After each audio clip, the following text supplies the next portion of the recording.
औज़ुबिल्लाहिमिनश्शैतानिर्रजीम बिस्मिल्लाहिर्रहमानिर्रहीम। आज हम 11th क्लास के तलबा व तालिबात को जिगर मुराद आबादी की गज़ल के चंद अशार की तशरीह करेंगे। तो प्यारे बच्चे, कैसे हो आप? उम्मीद है कि ठीक ठाक होंगे, खुश खुरम होंगे, सेहत सलामत होंगे। आज हम जिगर मुराद आबादी की गज़ल से चंद अशार पढ़ेंगे और इनकी तशरीह व तफ़हीम पढ़ेंगे। क्या से खाक सैर कीजिए दुनियाई रंग बू की, मोहलत न आरज़ू की फुर्सत न जस्तजू की। क्या खाक सैर कीजिए दुनियाई रंग बू की। इस मतलब में यानी गज़ल के पहले शेर में जिगर मुराद आबादी फरमाते हैं, क्या खाक सैर कीजिए दुनियाई रंग बू की। ये दुनिया जो है रंगों की दुनिया, खुशबुओं की दुनिया, यानी ये खूबसूरत दुनिया जो है, ये दुनिया की खूबसूरती जो है, इंसान अगर सैर करना चाहे तो वो क्या खाक सैर, यानी वो क्या सैर कर सकते हैं इसकी, क्योंकि ये दुनिया चंद लम्हों की मेहमान है, ये जिंदगी चंद लम्हों की मेहमान है। मोहलत न आरज़ू की, यहाँ आरज़ू इंसान ख्वाहिश करे, इंसान तमन्ना करे, इंसान चाह करे, इंसान किसी चीज़ के लिए आरज़ू करे, इसके लिए इसको मोहलत नहीं है, इसके लिए उसको फुर्सत नहीं है। और कोई जस्तजू करे,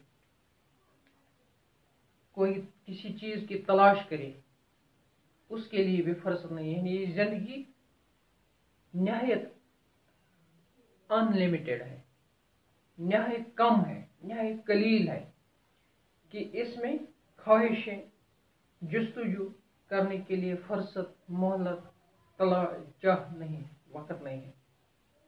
यह हद आखिरी है आशिक की जस्तजू की, बन बन के मिट रही है हर शक्ल आरज़ू की।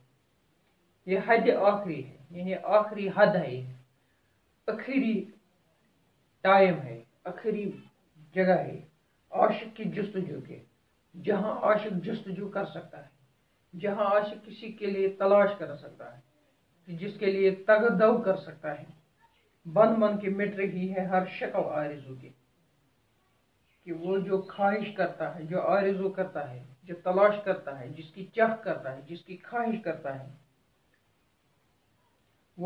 वो इसको पाने की कोशिश करता है, लेकिन पा के बन बन के मिट रही है। वो ख्वाहिश कभी इसको पूरी नहीं होती है। ये आखिरी ख्वाहिश भी है, यह आखिरी हद है आशिक की जस्तजू की। यहाँ भी वो अपने ख्वाहिशात को, अपनी जस्तजू को, अपनी आरज़ू को पा नहीं सकता। ये तर्क जस्तजू भी क्या तर्क जस्तजू है, इसमें भी पा रहा हूँ एक शान जस्तजू।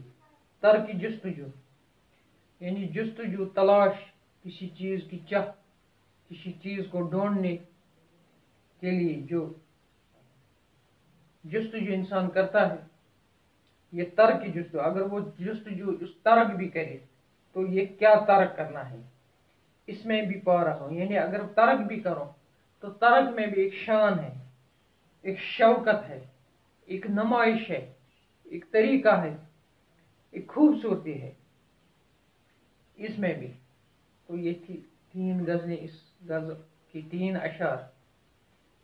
इसके साथ ही आज का क्लास ख़त्म करने की रुख करता हूँ। कल दोबारा दूसरी इसी गज़ल की चंद एक अशार जो रह गए हैं वो लेकर मैं आपके पास आऊँगा। तब तक खुदा हाफिज़, अस्सलाम वालेकुम।